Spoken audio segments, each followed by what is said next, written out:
Bismillahirrahmanirrahim. Assalamualaikum warahmatullahi wabarakatuh. Waalaikumsalam warahmatullahi wabarakatuh. Selamat pagi semuanya. Pagi, Bu. Bagaimana kabar kalian semua? Alhamdulillah, luar biasa. Allahu Akbar. Sudah siap untuk pembelajaran hari ini? Insyaallah siap, Bu. Oke, baik anak-anak semua. Sebelum kita memulai pembelajaran hari ini, alangkah baiknya untuk kita berdoa terlebih dahulu. Untuk kita kelas silakan berdoa.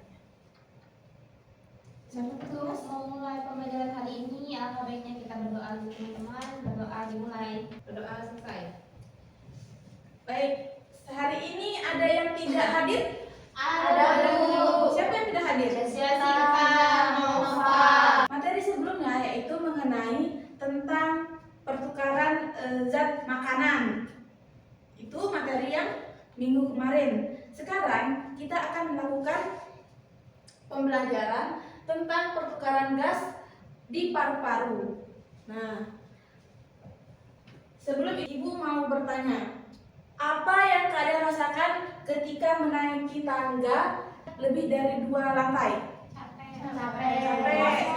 Ngos-ngosan. Selain kita sekarang itu ada kaitannya tentang aktivitas yang kita lakukan dengan pertukaran gas. Sebelum kita melakukan pembelajaran dengan tujuan yang pertama, peserta didik dapat menjelaskan mekanisme difusi oksigen dan karbon dioksida pada paru-paru dengan baik dan benar. Kedua, ada peserta didik dapat menjelaskan faktor-faktor yang mempengaruhi pertukaran gas di paru-paru dengan tepat. Nah, peserta didik dapat mendeskripsikan proses pertukaran gas dalam bentuk laporan praktikum dengan baik dan benar. Kita akan melakukan pembelajaran dengan model PBL, yaitu Problem Based Learning, dan juga metodenya itu ada diskusi dan juga praktikum. Nah, yang pertama yaitu tentang pernapasan atau pertukaran gas. Pertukaran gas yang dilakukan oleh manusia itu dilakukan di paru-paru. Nah, sebagian besar sebagian gas oksigen yang diangkut di dalam darah dengan diikat oleh hemoglobin. Hemoglobin akan melepaskan oksigennya sehingga oksigen dapat berdifusi ke dalam sel-sel yang membentuk. Hemoglobin hanya mengikat sedikit karbon dioksida dan membentuk karbonhemoglobin, yaitu HbCO2. Nah, pertukaran gas yang dilakukan di paru-paru itu adalah pertukaran 2 gas. Apa saja? Karbon dioksida dan oksigen. Oke, sebelum kita akan menyaksikan putaran video.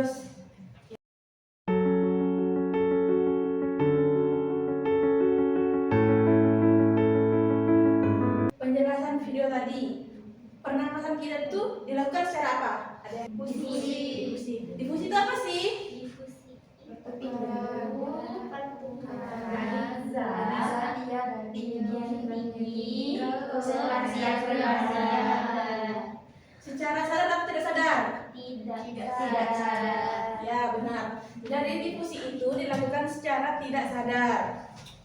Oke, pernapasan itu dibagi menjadi 2, yaitu sistem pernapasan bawah dan sistem pernapasan atas. Nah, kalau sistem pernapasan atas itu seperti hidung, sinus, laring, dan faring. Nah, jika sistem pernapasan bawah itu dia disusun ke atas 4 juga, yaitu ada trakea, terus ada bronkus, paru-paru, dan juga diafragma. Nah, pernapasan yang nampak dari luar, hidung. Kalau yang di dalam, yang bagian bawah, paru-paru. Fungsi paru itu juga dia tersusun atas rangkaian yang biasanya disebut dengan alveolus. Nah, alveolus itu, kumpulan dari alveolus itulah yang disebut dengan bronkus. Faktor yang dapat mempengaruhi laju pernapasan.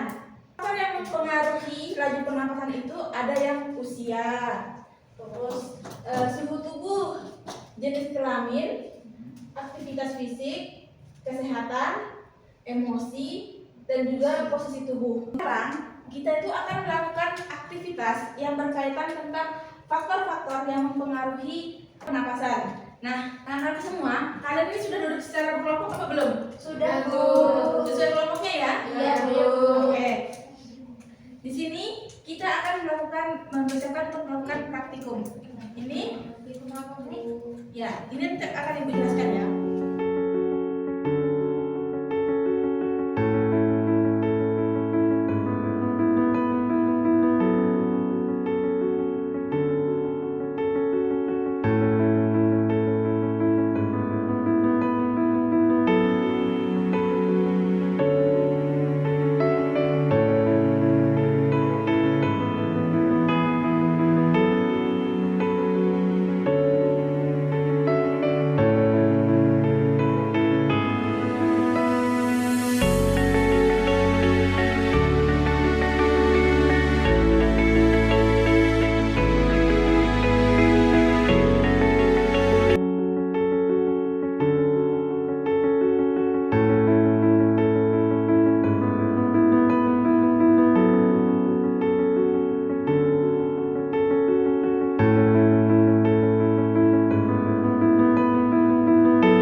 Jadi hari ini kita sudah mempelajari apa saja? Pernafasan, Bu. Pernafasan. Modusnya apa? Pertukaran gas. Oksigen dan karbon yang beda. Oke. Yang tadi pertama kali itu pernapasan manusia itu dilakukan secara apa? Difusi. Terus organ pernapasan manusia dibagi menjadi berapa? Dua apa saja? Atas dan bawah. Atas dan bawah. Untuk pertukaran yang organ bagian atas apa saja? Hidung, dan sinus. Lalu yang bagian bawah apa saja?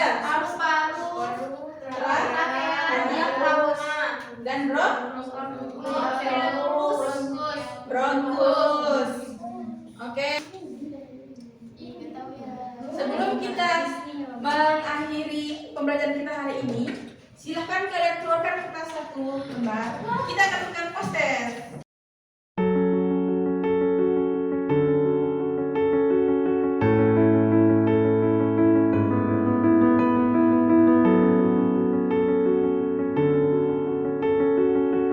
Untuk materi selanjutnya, yang itu kita masih akan membahas tentang transport zat pada manusia.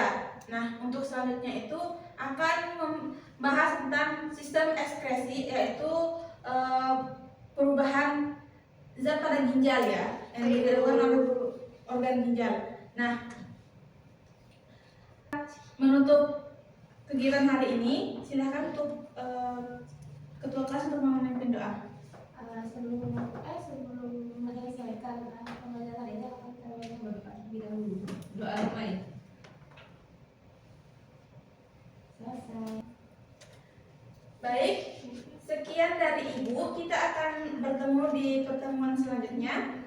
Ibu akhiri, wassalamualaikum warahmatullahi wabarakatuh. Waalaikumsalam warahmatullahi